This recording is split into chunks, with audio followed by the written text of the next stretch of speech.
హైదరాబాద్లోని ఖైరతాబాద్ ఆరోగ్యమాత చర్చ్ వార్షికోత్సవాలు ఆదివారం వైభవంగా జరిగాయి. యేసుక్రీస్తు తల్లి మరియామాత జన్మదినోత్సవాన్ని పురస్కరించుకుని 9 రోజుల పాటు ఈ ఉత్సవాలు జరిగాయి.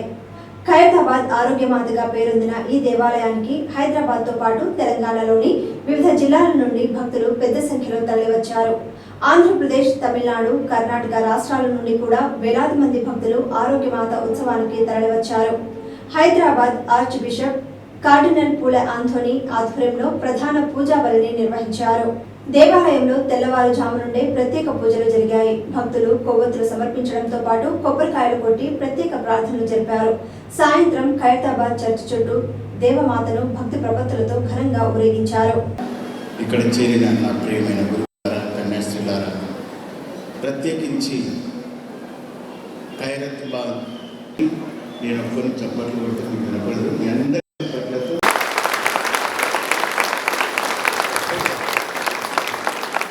అలాగే మా పక్కనే ఉన్నటువంటి సిస్టర్స్ చారి మరియ కన్యాస్త్రీలు వారి యొక్క స్వస్థతలకు నిలయం. ఇది ఒక మహాపవిత్రమైనటువంటి స్థలం. మరియు తల్లి ప్రార్థన సహకారంతో దీవెనలు కురిపించే కొలువుని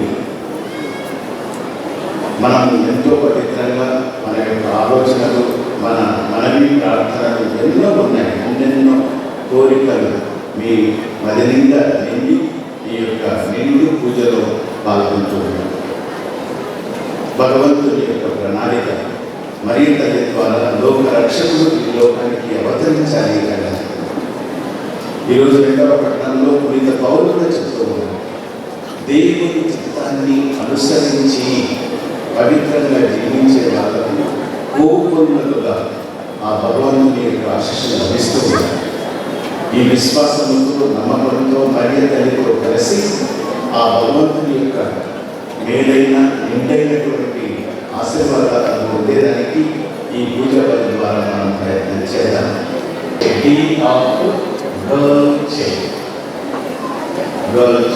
చిన్న బిడ్డలను ముఖ్యంగా ఆడపిల్లలు మనం గౌరవించాలి.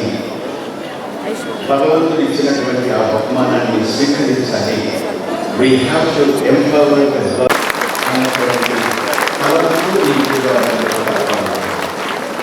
ఈ పవిత్రమైనటువంటి పూజలను, పాపలను భగవంతుని సవినయంగా విన్నవించుకుందాం.